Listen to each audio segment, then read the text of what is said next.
আহক আজি গাহৰি লাভাৰসকলৰ কাৰণে বনাওঁ তিল দিয়া গাহৰি মাংস।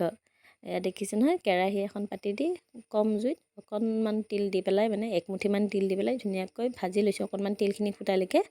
আৰু তাৰপিছতে মিক্সি জাৰটোতে লৈ লৈছোঁ। আৰু মিক্সি জাৰটো কিন্তু লেতেৰা নহয় দেই, সেইটোত মানে তিলখিনি পেষ্ট বনোৱাৰ আগতে মই অকণমান মানে জিৰা খুন্দি লৈছিলোঁ সেইটোৱে।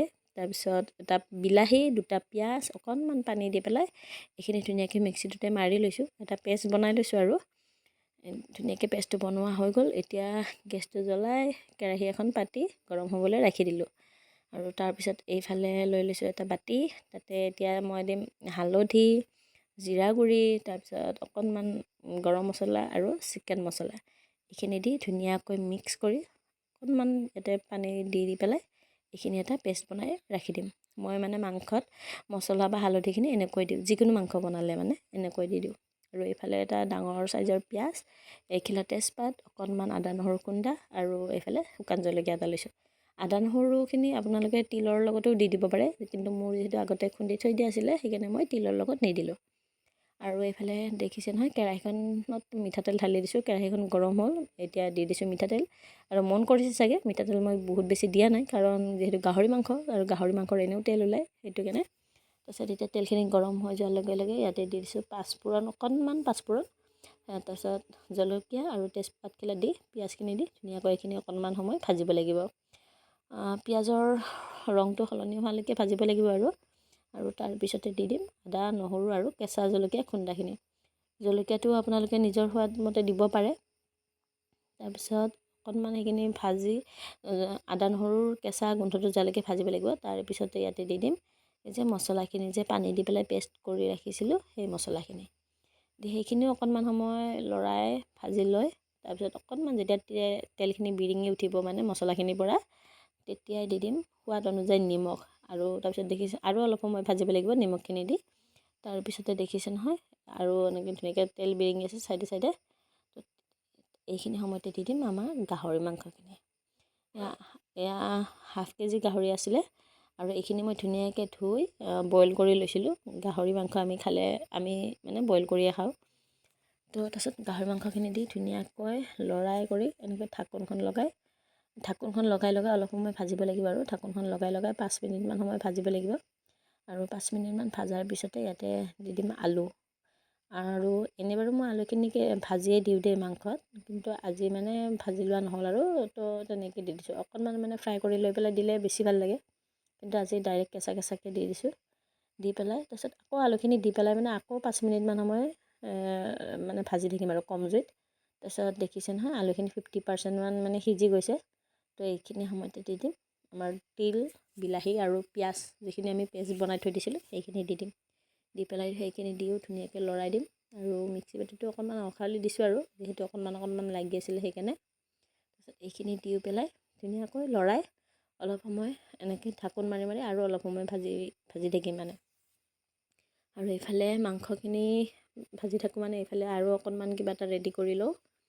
এয়া অলপ বেচনৰ পৰিমাণটো অলপ বেছিকৈ লৈছোঁ, আৰু পিঠাগুড়ি 2 চামুচমান লৈছোঁ।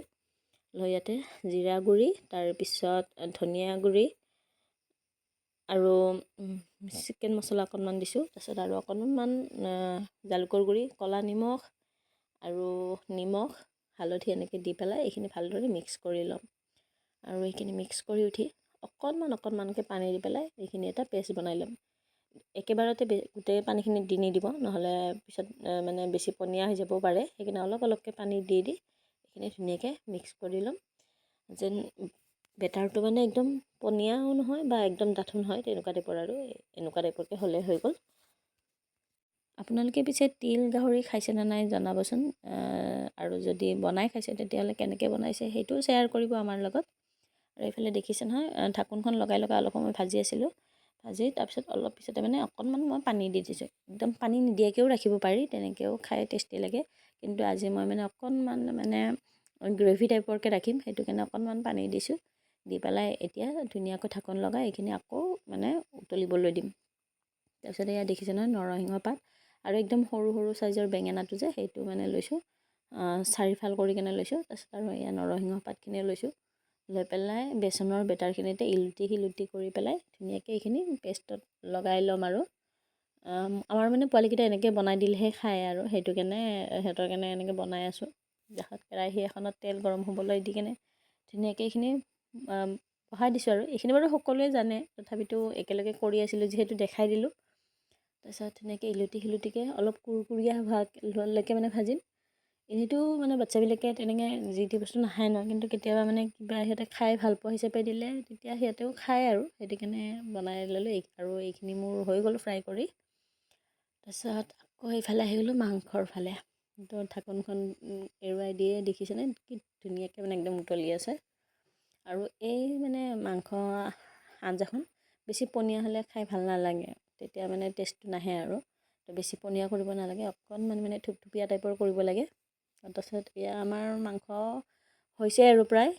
ইয়াতে মান ধনিয়া বা ধনিয়া পাত দিব পালে আৰু বেছি টেষ্টি লাগিলে হয়, ভাল লাগিলে হয়, কিন্তু দুইটাই মোৰ ওচৰত নাই। আৰু এয়া দেখিছেই নহয় আমাৰ খাবলৈ ৰেডি হৈয়ে গ'ল। বাঢ়ি ল'লোঁ ভাত, লগত আছে নেমু এপিচ, জলকীয়া, তিয়ঁহ, পিঁয়াজ, আৰু এইফালে বেঙেনা নৰসিংহ পাতৰ ফ্ৰাই, আৰু এইফালে মাংস। পিছে আজি আমাৰ এই তিল গাহৰি মাংসৰ ৰেচিপিটো কেনেকুৱা লাগিলে জনাবলৈ নাপাহৰিব। এটা লাইক কৰি দিব, কমেণ্ট কৰিব, লগতে আমাৰ চেনেলটো ছাবস্ক্ৰাইব কৰিব। আৰু কোনে কোনে এনেকৈ তিল গাহৰি মাংস খাই ভাল পায় সেয়াও জনাবলৈ নাপাহৰিব। ধন্যবাদ।